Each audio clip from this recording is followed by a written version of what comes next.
नमस्कार, आज की खबर देख रहे हैं आप। मैं हूं आपके साथ यशस्वी पाठक। आइए दिखाते हैं आपको सुबह की बड़ी खबरें। बीकानेर दौरे पर पीएम मोदी, इस वक्त की बड़ी खबर आपको बता रहे हैं। बीकानेर दौरे पर पीएम नरेंद्र मोदी नाल एयरबेस पर जवानों से करेंगे मुलाकात। 103 अमृत भारत स्टेशनों का उद्घाटन। गोरखपुर समेत 58 स्टेशनों का पुनर्विकास। सिटी सेंटर के रूप में स्टेशनों का आज विकास करेंगे पीएम मोदी। आज वीडियो कॉन्फ्रेंसिंग के जरिए कानपुर दक्षिण स्थित रेलवे स्टेशन का उद्घाटन करेंगे पीएम। इस वक्त की बड़ी खबर आपको बता रहे हैं, पीएम मोदी के हवाले से ये बड़ी खबर सामने आई है। गोरखपुर समेत 58 स्टेशनों का पुनर्विकास। सिटी सेंटर के रूप में स्टेशनों का विकास होना है। बीकानेर दौरे पर रहेंगे पीएम मोदी। नाल एयरबेस पर जवानों से करेंगे मुलाकात। इस वक्त की बड़ी खबर आपको बता रहे हैं, 103 अमृत भारत स्टेशनों का उद्घाटन। गोरखपुर समेत 58 स्टेशनों का पुनर्विकास। सिटी सेंटर के रूप में स्टेशनों का विकास। पीएम मोदी आज वीडियो कॉन्फ्रेंसिंग के जरिए कानपुर दक्षिण स्थित रेलवे स्टेशन का उद्घाटन करेंगे। इस वक्त की बड़ी खबर आपको बता रहे हैं, नाल एयरबेस पर इस वक्त की बड़ी खबर, 103 अमृत भारत स्टेशनों का पुनर्विकास। गोरखपुर समेत 58 स्टेशनों का पुनर्विकास। सिटी सेंटर के रूप में स्टेशनों का विकास। इस वक्त की बड़ी खबर आपको बता रहे हैं, बीकानेर दौरे पर रहेंगे पीएम मोदी। नाल एयरबेस पर जवानों से करेंगे मुलाकात। 103 अमृत भारत स्टेशनों का उद्घाटन करेंगे पीएम। इस वक्त की बड़ी खबर आपको बता रहे हैं, गोरखपुर समेत 58 स्टेशनों का पुनर्विकास। सिटी सेंटर के रूप में स्टेशनों का विकास। पीएम मोदी आज वीडियो कॉन्फ्रेंसिंग के जरिए कानपुर दक्षिण स्थित रेलवे स्टेशन का उद्घाटन करेंगे। इस वक्त की बड़ी खबर आपको बता रहे हैं, गोरखपुर समेत 58 स्टेशनों का पुनर्विकास हो रहा है। सिटी सेंटर के रूप में स्टेशनों का विकास। वीडियो कॉन्फ्रेंसिंग के जरिए पीएम कानपुर दक्षिण स्थित रेलवे स्टेशन का उद्घाटन करेंगे। इसके साथ ही आज बीकानेर दौरे पर रहेंगे पीएम मोदी। साथ ही जवानों से मुलाकात भी करेंगे। नाल एयरबेस के जवानों से मुलाकात करेंगे आज पीएम मोदी। 103 अमृत भारत स्टेशनों का उद्घाटन भी आज होना है। गोरखपुर समेत 58 स्टेशनों का पुनर्विकास होना है। सिटी सेंटर के रूप में स्टेशनों का विकास। इस वक्त की बड़ी खबर आपको बता रहे हैं, कानपुर दक्षिण स्थित रेलवे स्टेशन का उद्घाटन करेंगे पीएम मोदी। आज बीकानेर दौरे पर रहेंगे पीएम मोदी। नाल एयरबेस पर जवानों से मुलाकात भी करेंगे प्राइम मिनिस्टर। इस वक्त की बड़ी खबर आपको बता रहे हैं, 103 अमृत भारत स्टेशनों का उद्घाटन करेंगे पीएम। रुक करते हैं अगली बड़ी खबर की तरफ। सीएम योगी आदित्यनाथ का आज का कार्यक्रम है, सूचना विभाग की बैठक लेंगे सीएम योगी। इस वक्त की बड़ी खबर आपको बता रहे हैं, सीएम 5 केडी सीएम आवास पर सूचना विभाग की बैठक करेंगे। अंतर्राष्ट्रीय जैव विविधता दिवस पर राष्ट्रीय संगोष्ठी। पीएम द्वारा अमृत रेलवे स्टेशन का उद्घाटन किया जाएगा। सीएम योगी कार्यक्रम में होंगे शामिल। पीएम वर्चुअली जुड़ेंगे रानी अहिल्याबाई जन्म त्रिशताब्दी वर्ष स्मृति अभियान में। इस वक्त की बड़ी खबर आपको बता रहे हैं, सीएम योगी के हवाले से ये बड़ी खबर सामने आ रही है। सीएम योगी बैठक, सूचना विभाग की बैठक में शामिल होंगे। अंतर्राष्ट्रीय जैव विविधता दिवस पर राष्ट्रीय संगोष्ठी होगी। पीएम द्वारा अमृत रेलवे स्टेशन का उद्घाटन भी करेंगे सीएम योगी। कार्यक्रम में होंगे शामिल। पीएम वर्चुअली जुड़ेंगे रानी अहिल्याबाई जन्म त्रिशताब्दी वर्ष अमृत अभियान से। इस वक्त की बड़ी खबर आपको बता रहे हैं, सीएम योगी के हवाले से बड़ी खबर सामने आई है। सीएम योगी के कार्यक्रम की आज की सूची। सीएम 5 केडी सीएम आवास पर सूचना विभाग की बैठक में शामिल होंगे। अंतर्राष्ट्रीय जैव विविधता दिवस पर राष्ट्रीय संगोष्ठी होगी। पीएम द्वारा अमृत रेलवे स्टेशन का उद्घाटन किया जाएगा। साथ ही सीएम योगी कार्यक्रम में होंगे शामिल। पीएम वर्चुअली जुड़ेंगे रानी अहिल्याबाई जन्म त्रिशताब्दी वर्ष स्मृति अभियान में होंगे शामिल।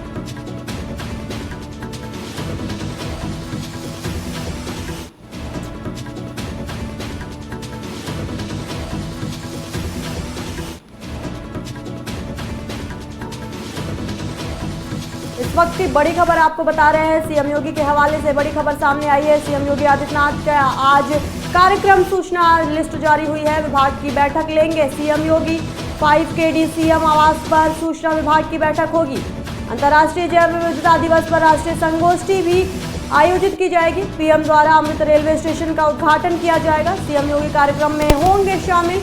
बता दें आपको कि पीएम वर्चुअली जुड़ेंगे रानी अहिल्याबाई जन्म शताब्दी वर्ष स्मृति अभियान में। इस वक्त की बड़ी खबर आपको बता रहे हैं, 5KD सीएम आवास पर सूचना विभाग की बैठक। सुबह की बड़ी खबरें दिखा रहे हैं आपको। रुक करते हैं अगली बड़ी खबर की तरफ। मिशन पाक बेनकाब का आरंभ आज, निकलेगा भारत का दूसरा डेलीगेशन। इस वक्त की बड़ी खबर आपको बता रहे हैं, मिशन पाक बेनकाब का आरंभ आज से हो गया है। निकलेगा भारत का दूसरा डेलीगेशन आज।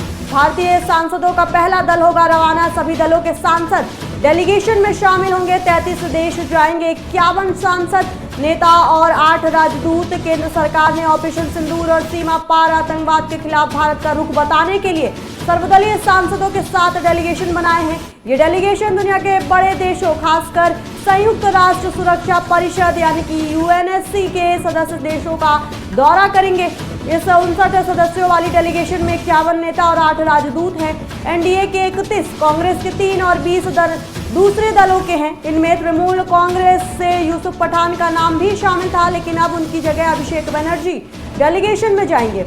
इस मामले में केंद्रीय मंत्री किरण रिजिजू ने मंगलवार को ममता बनर्जी से बात की और TMC ने एक्स पोस्ट में लिखा कि ये डेलीगेशन दुनिया के बड़े देशों, खासकर संयुक्त राष्ट्र सुरक्षा परिषद के सदस्य देशों का दौरा करेगा। वहां ऑपरेशन सिंदूर और पाकिस्तान प्रायोजित आतंकवाद पर भारत का रुख रखेगा।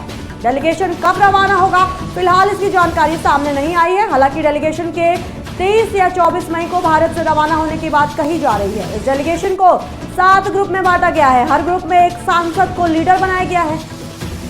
प्रत्येक ग्रुप 8 से 9 सदस्य है। इनमें 6 से 7 सांसद, सीनियर लीडर और राजदूत शामिल हैं। सभी डेलीगेशन में कम से कम एक मुस्लिम प्रतिनिधि को रखा गया है, चाहे वो राजनेता हो या राजदूत। कांग्रेस सांसद शशि थरूर को अमेरिका सहित 5 देश जाने वाले डेलीगेशन की कमान सौंपी गई है। इस वक्त की बड़ी खबर बता रहे हैं, 33 देश जाएंगे, 51 सांसद।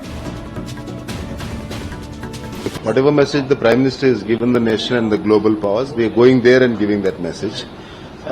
As a first-term MP, as somebody who served in the forces, it's an honor and privilege for me to be taking Prime Minister's message, to be taking Bharat's message across the nations which I am going. And the Prime Minister has clearly stated India's position while his address to the nation that terror and trade cannot happen together, terror and talks cannot go together, and blood and water cannot flow together. So India is very clear on its position.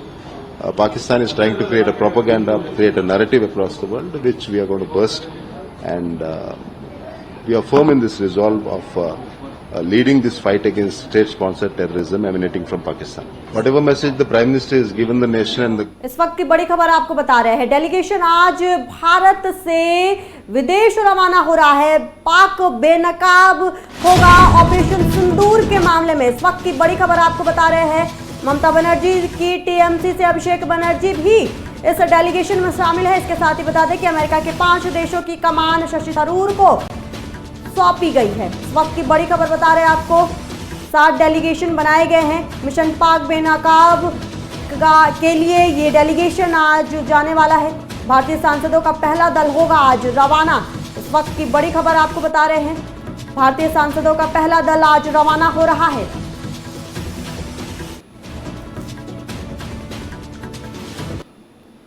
पैंतीस पाकिस्तानी नेपाल के रास्ते कर सकते हैं घुसपैठ। इस वक्त की बड़ी खबर आपको बता रहे हैं, 35 पाकिस्तानी नेपाल के रास्ते घुसपैठ कर सकते हैं। यूपी में भारत नेपाल सीमा पर हाई अलर्ट जारी हो गया है। SSB जवान जंगलों में कर रहे हैं कॉम्बिंग ऑपरेशन। सिंदूर के बाद पाकिस्तान अब नेपाल के रास्ते संदिग्ध घुसपैठियों को भेज सकता है। ये बात खुफिया विभाग को पता चली है। इसके आधार पर बहराइच की भारत नेपाल सीमा पर सशस्त्र सीमा बल यानी SSB ने हाई अलर्ट जारी किया है। इस वक्त की बड़ी खबर, 1700 से ज्यादा जवान तैनात किए गए हैं जो नेपाल सीमा से लगे जंगलों में कॉम्बिंग ऑपरेशन चला रहे हैं। पीलीभीत से महाराजगंज तक भी जवान जंगलों में कॉम्बिंग कर रहे हैं। साथ ही सीमा पर भी एसएसबी ने सघन तलाशी अभियान शुरू कर दी है। नेपाल से आने वाले हर व्यक्ति की गहन जांच की जा रही है। यूपी में भारत नेपाल सीमा पर अलर्ट, एसएसबी जवान जंगलों में कर रहे हैं कॉम्बिंग ऑपरेशन। इस वक्त की बड़ी खबर, 35 पाकिस्तानी नेपाल के रास्ते कर सकते हैं घुसपैठ। खुफिया जानकारी पता चली है कि पाकिस्तान की तरफ से करीब, ज्यादा जानकारी के लिए हमारे संवाददाता दीपक कुमार हमारे साथ जुड़े हुए हैं। दीपक, ये बड़ी खबर है कि खुफिया जानकारी से पता चल रहा है कि 35 पाकिस्तानी नेपाल के जरिए घुसपैठ की कोशिश कर सकते हैं।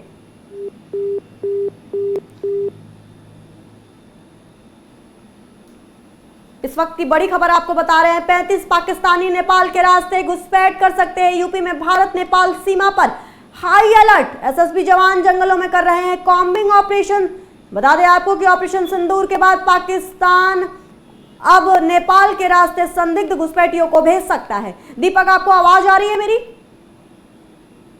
जी जी, ये बड़ी खबर है क्योंकि पाकिस्तानियों का घुसपैठ करना भारत की सीमा में और वो भी नेपाल के जरिए, क्या संदेश दे रहा है और कितनी बड़ी खबर है ये? जी आपको बता दें, जब पुलिस अधीक्षक रामनयन सिंह और जिला अधिकारी मोनिका रानी और एसएसबी के मुख्य अधिकारी जब गश्त करते हैं, उसके बाद इंटेलिजेंट के द्वारा इनको जानकारी मिलती है कि 35 लोगों की एक गैंग यहाँ आने की संकेत मिली है, इंटेलिजेंट ने बताया है। वहीं आपको बता दें, एसएसबी तथा वन विभाग और बहराइच जिले की पुलिस बराबर पूरे मामले को मॉनिटरिंग कर रही है। पूरे मामले को लेकर हाई अलर्ट जारी कर दिया है, पूरे बॉर्डर क्षेत्र को अपनी निगरानी में रखा है। वहीं आपको बता दें कि जिस तरह से वन विभाग ने पूरा कैंपिंग करके अपने वन क्षेत्र को भी अपने कब्जे में लेकर उसको क्षेत्र में मॉनिटरिंग कर रहा है, कहीं ना कहीं जिस तरह से इंटेलिजेंस ने इस मामले की जानकारी दी है, कहीं ना कहीं एसएसबी पूरी मामले को लेकर बहुत ही सख्त है। जी, 1700 से ज्यादा जवानों को तैनात किया गया है, यानी कि अगर प्रशासन की बात करें तो पूरी तरीके से चाक चौबंद व्यवस्थाएं की जा रही हैं। जी आपको बता दें, जिस तरह से एसएसबी अपने पूरे मामले को लेकर चुस्त दुरुस्त नजर आ रही है। अगर एसएसबी को इस मामले में कोई भी ढिलाई अगर मिलती है या कोई और जरूरत लगती है तो उच्च अधिकारियों के द्वारा उनको काफी राहत मिलेगी, कहीं ना कहीं उनको और ऊपर से भी और टीमें मिल जाएंगी। जिस तरह से एसएसबी के मुख्य अधिकारी ने बताया कि अगर 1700 जवान हैं, अगर और भी जवानों की जरूरत पड़ी तो उनको मिलेगा। कहीं ना कहीं अब इसमें देखना है कि ऊपर ड्रोन से भी निगरानी की जाएगी और सभी तरीके से इन आतंकवादियों के खिलाफ कड़ी सुरक्षा की व्यवस्था की जाएगी। जी दीपक, क्योंकि भारत नेपाल सीमा एकदम सटी हुई है और अगर बात की जाए बहराइच की, क्योंकि बात की जा रही है, महाराजगंज की बात की जा रही है, सिद्धार्थनगर की अगर बात की जाए तो आवाजाही मतलब आवागमन भी बहुत ज्यादा रहता है, तो चेकिंग की व्यवस्था कैसे बनाई गई है? ये आपको बता दें कि इससे पहले भी बॉर्डर क्षेत्र से ही सीमा हैदर का आना हुआ था, लेकिन पुलिस जिस तरह से जांच कर रही है, एसएसबी जांच कर रही है, हर बॉर्डर को अपनी निगरानी में लेकर एक एक व्यक्ति को जांच कर रही है। अगर भारत का कोई व्यक्ति अगर उस पार जा रहा तो उसकी भी जघन्यता से चेकिंग की जा रही है। अगर बात करें सभी बॉर्डरों पे तो पुलिस तथा एसएसबी दोनों संयुक्त टीम बनाकर उनकी जांच कर रही है। जी, प्रशासन ने भी क्या कुछ कहा है इन तैयारियों के बारे में? और खुफिया जानकारी से जब ये पता चला कि 35 से ज्यादा ये संख्या हो सकती है जो घुसपैठ करने की कोशिश कर सकते हैं, तो पाकिस्तान के भी क्या इरादे अभी भी क्या पाकिस्तान को अभी भी समझ में नहीं आया है और अभी भी वो इस तरीके की नाकाम कोशिश में लगे हुए हैं? ये आपको बता दें कि पाकिस्तान अपने हर इरादों को उनके मंसूबों पे पानी फिर रहा है। पाकिस्तान हर मामले में नाकाम साबित हो रहा है, लेकिन भारत की जो सीमा क्षेत्र की जो पुलिस बल है, एसएसबी है, संयुक्त बल है, सभी टीमें अपने काम को अंजाम दे रहा है। अगर उनके ड्रोन इस क्षेत्र में दिखाई पड़ेंगे तो कहीं ना कहीं नेपाल बॉर्डर की पुलिस और एसएसबी दोनों इन ड्रोन को मार गिराएगी। कहीं ना कहीं सरकार इनको पूरी व्यवस्था दे रही है। लेकिन अगर बात की जाए जो पाकिस्तान और बांग्लादेशी के घुसपैठिया अगर इस क्षेत्र में आएंगे, नेपाल बॉर्डर से होकर बहराइच जनपद में दाखिल होते हैं, कहीं ना कहीं एसएसबी उनको धर दबोचेगी। जी जी, क्योंकि आपने नेपाल का जिक्र किया है, आपने बांग्लादेश का भी जिक्र किया, तो सवाल ये भी उठ जाता है कि हर बार नेपाल के जरिए ही भारत में घुसने की कोशिश की जाती है, चाहे रोहिंग्या हो, चाहे बांग्लादेशी हो, चाहे पाकिस्तानी आतंकवादी हो, या फिर एक केस सीमा हैदर का जो जैसे आपने अभी बताया। तो नेपाल को किस तरीके से, भारत और नेपाल के रिश्ते भी किस तरीके से मजबूत हैं कि हर बार इस तरीके की घुसपैठियों को रोकने में नेपाल और भारत की पुलिस भी कामयाब रहती है? ये बता दें कि जब नेपाल अपनी व्यवस्था, बॉर्डर क्षेत्र की व्यवस्था उनकी बिल्कुल चुस्त दुरुस्त नहीं है। अगर उनकी व्यवस्था चुस्त दुरुस्त होती, अगर हर पहलू पे जांच होती, तो हो सकता था सीमा हैदर भी ना आ पाती। लेकिन नेपाल जिस तरह से अपने बॉर्डर क्षेत्रों को कवर नहीं कर पा रही, कहीं ना कहीं उनकी भी एक नाकामी साबित हो रही है। जी, क्योंकि आपने नेपाल की नाकामयाबी की बात की है, क्या लगता है, क्योंकि आप करीब से देख पा रहे हैं नेपाल की और या सीमावर्ती इलाकों की बात करती हूँ, आप करीब से उनको देख पा रहे हैं, तो क्या लगता है, क्या कुछ कोशिश नेपाल को भी करनी चाहिए कि उनकी जो चेकिंग पोस्ट है, जो उनकी आर्मी है, जो उनके जवान है, वो ज़्यादा सुनिश्चित करें कि वहाँ से उनके जरिए भारत में किसी की एंट्री ना हो पाए? जी, अगर नेपाल सरकार अगर अपने हिसाब से काम करती, तो जो इंटेलिजेंट, भारत की इंटेलिजेंस ने जो रिपोर्ट दी है सरकार को, वो रिपोर्ट नेपाल को देनी चाहिए। क्योंकि नेपाल अभी तक कोई खुफिया एजेंसी के द्वारा कोई भी सूत्र भारत सरकार को नहीं दे पाई है। अगर उनके पास कोई सूत्र होता तो भारत सरकार के इंटेलिजेंस को जरूर देती, लेकिन वहां की इंटेलिजेंस और नेपाल की सरकार कहीं ना कहीं फेल नजर आ रही। वहां की जनता कैसे सुरक्षित होगी, तो वहां की सरकार तय करेगी।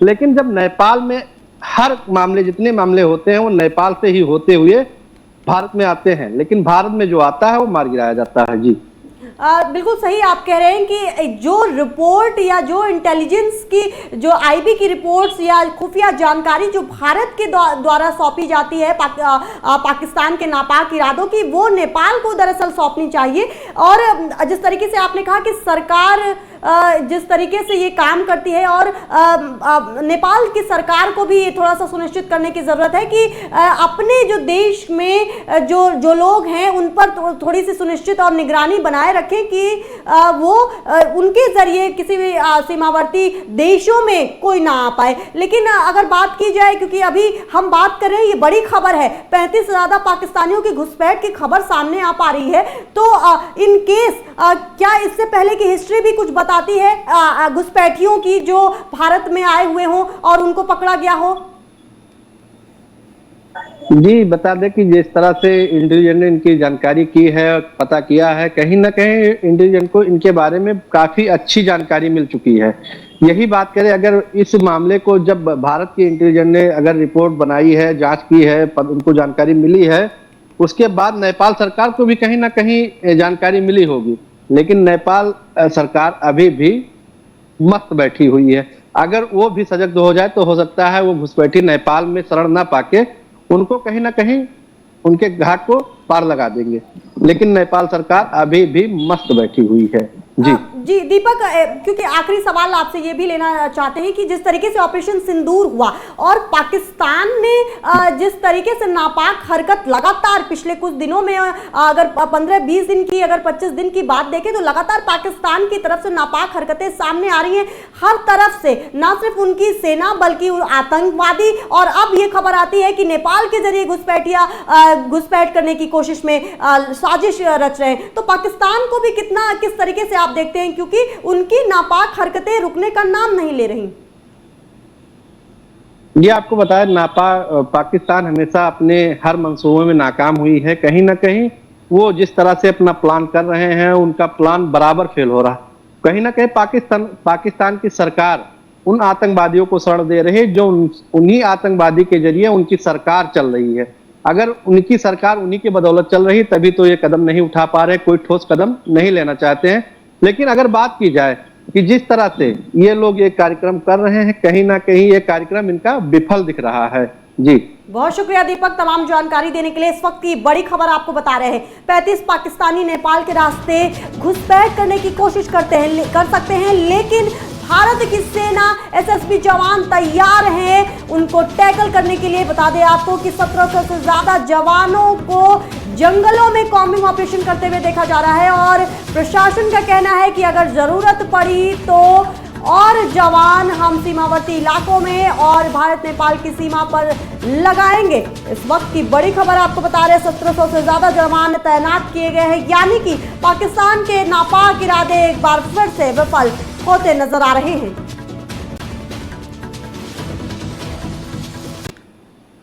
बढ़ते हैं अगली बड़ी खबर की तरफ। जम्मू एंड कश्मीर के किश्तवाड़ से बड़ी खबर सामने आई है। सुरक्षा बलों और आतंकियों के बीच मुठभेड़ हुई है। इस वक्त की बड़ी खबर आपको बता रहे, जम्मू कश्मीर के किश्तवाड़ से ये बड़ी खबर सामने आई है। सुरक्षा बलों और आतंकियों के बीच मुठभेड़ की खबर सामने आ रही है। कई आतंकियों को घेरा गया है भारतीय सेना के द्वारा। भारतीय सेना का शौर्य पराक्रम पिछले कई दिनों से दिखाई दे रहा है और इसी श्रेणी में इस वक्त की बड़ी खबर किश्तवाड़ से बता रहे हैं आपको। सुरक्षा बलों और आतंकियों के बीच मुठभेड़ हुई है, जिसमें कई आतंकियों को सेना ने घेर लिया है।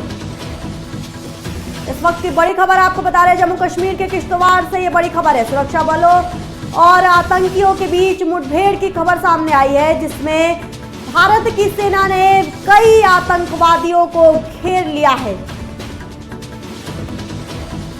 बड़ी खबर बता रहे हैं आपको, ऑपरेशन सिंदूर अभी भी रुका नहीं है और ना ही रुके हैं पाकिस्तान के नापाक इरादे। इस वजह से ही लगातार उनके आतंकवादियों की तरफ से और उनकी सेना की तरफ से चालें चली जा रही हैं, लेकिन सेना का पराक्रम, भारतीय सेना का पराक्रम दिखाई दे रहा है। और इसी श्रेणी में एक बड़ी खबर आपको बता रहे हैं, जम्मू कश्मीर के किश्तवाड़ से ये बड़ी खबर, सुरक्षा बलों और आतंकवादियों के बीच मुठभेड़ हुई है।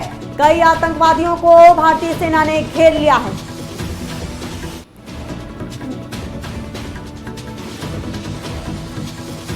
इस वक्त की बड़ी खबर आपको बता रहे हैं, जम्मू कश्मीर के किश्तवाड़ से ये बड़ी खबर सामने आई है। लगातार जिस तरीके से पहलगाम आतंकवादी हमला हुआ, उसके बाद से ही भारत की जो रणनीति है वो स्पष्ट नजर आ रही है कि छेड़ोगे तो छोड़ेंगे नहीं। और इसी में ये बड़ी खबर, जम्मू कश्मीर के किश्तवाड़ से ये बड़ी खबर है, सुरक्षा बलों और आतंकवादियों के बीच मुठभेड़ हुई है। कई आतंकवादियों को भारतीय सेना ने अपने पराक्रम से घेर लिया है।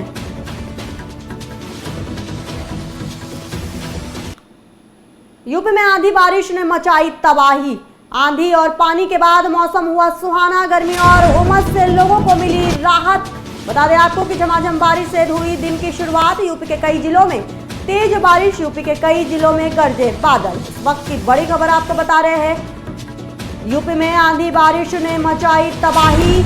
आंधी पानी के बाद मौसम हुआ सुहाना। गर्मी और उमस से लोगों को मिली राहत। झमाझम बारिश से हुई दिन की शुरुआत। यूपी के कई जिलों में हुई तेज बारिश, यूपी के कई जिलों में गरजे बादल। ये तस्वीरें हम आपको दिखा रहे हैं, गोरखपुर, आगरा, गाजियाबाद, तमाम उत्तर प्रदेश के जिले जहां पर ये तस्वीरें सामने आ रही है। झमाझम बारिश, कुछ तस्वीरों में बारिश ने तबाही भी मचाई है, लेकिन कुछ जिलों में भारी बारिश के कारण मौसम सुहाना भी नजर आ रहा है।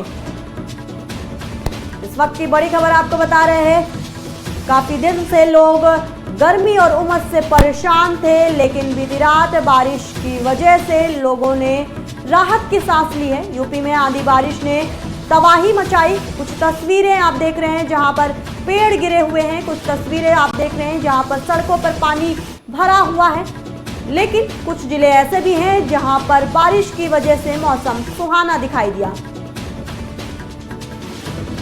बता दें आपको कि बारिश से हुई दिन की शुरुआत। यूपी के कई जिलों में हुई तेज बारिश, यूपी के कई जिलों में गरजे बादल भी। लखनऊ, हापुड़, नोएडा, आगरा, गाजियाबाद, गोरखपुर, ये तमाम तस्वीरें आपको तमाम जिले से दिखा रहे हैं। जो बारिश के बाद ये तस्वीरें सामने आई हैं तमाम जिलों से। पहली तस्वीर गोरखपुर में आप देख रहे हैं, उसके बाद गाजियाबाद, आगरा, लखनऊ, हापुड़ और नोएडा की ये तस्वीरें सामने आ रही हैं। लोग भारी गर्मी और उमस के बाद मौसम जो सुहाना हुआ है उसका आनंद लेते नजर आ रहे हैं। गोरखपुर की ये तस्वीरें हैं। साथ ही अगर आगरा की बात की जाए तो सड़कों पर पानी जमा होते नजर आ रहा है, बारिश का पानी जमा हो रहा है। इसके साथ ही तमाम लखनऊ, हापुड़ और नोएडा की अगर बात की जाए तो पेड़ गिर गए हैं। आंधी और बारिश ने तमाम जिलों में कोहराम भी मचाया है। इस वक्त की बड़ी खबर आपको बता रहे हैं, यूपी में आंधी बारिश ने मचाई तबाही। आंधी पानी के बाद मौसम हुआ सुहाना। गर्मी और उमस से लोगों को मिली राहत। झमाझम बारिश से हुई दिन की शुरुआत। यूपी के कई जिलों में हुई तेज बारिश। यूपी के कई जिलों में गरजे बादल भी।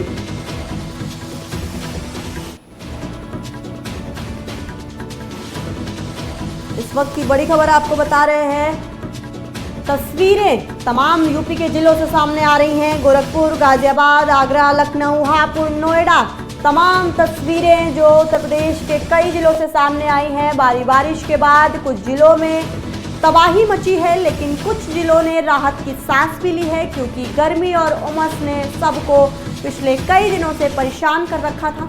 उसके बाद ये बारिश उनके लिए राहत का एहसास लेकर के आई है।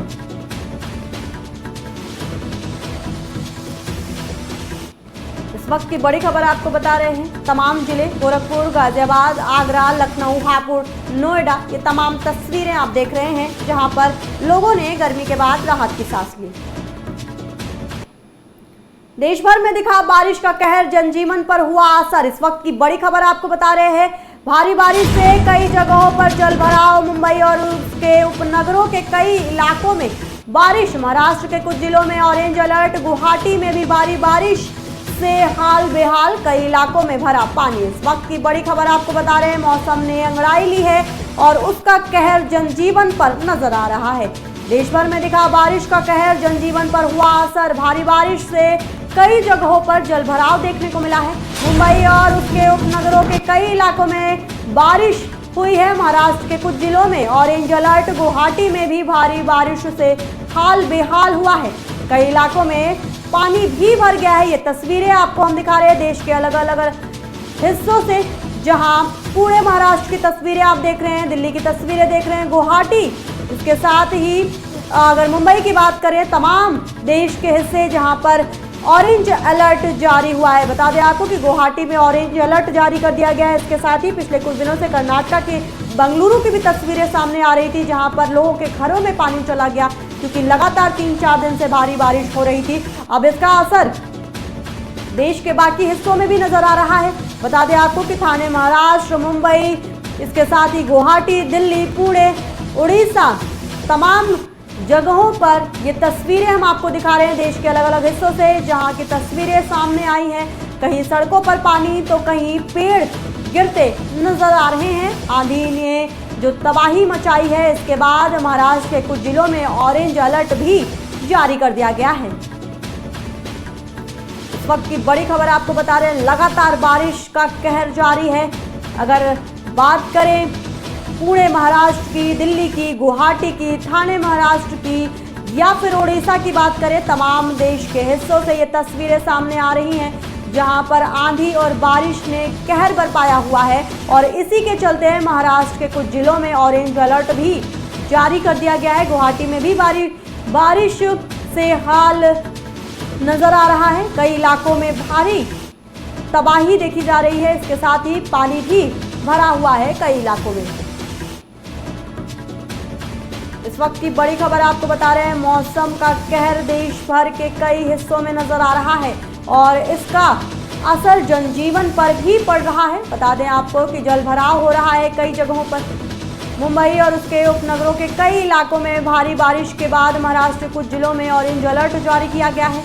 गुवाहाटी में भी भारी बारिश से हाल बेहाल है। कई इलाकों में पानी भी भर गया है। मयूरभंज, ओडिशा की तस्वीरें आप देख रहे हैं, मुंबई की तस्वीरें, ठाणे महाराष्ट्र, पुणे महाराष्ट्र, दिल्ली, गुवाहाटी, तमाम तस्वीरें हम आपको दिखा रहे हैं, जहां पर भारी बारिश के बाद जनजीवन अस्त व्यस्त नजर आ रहा है।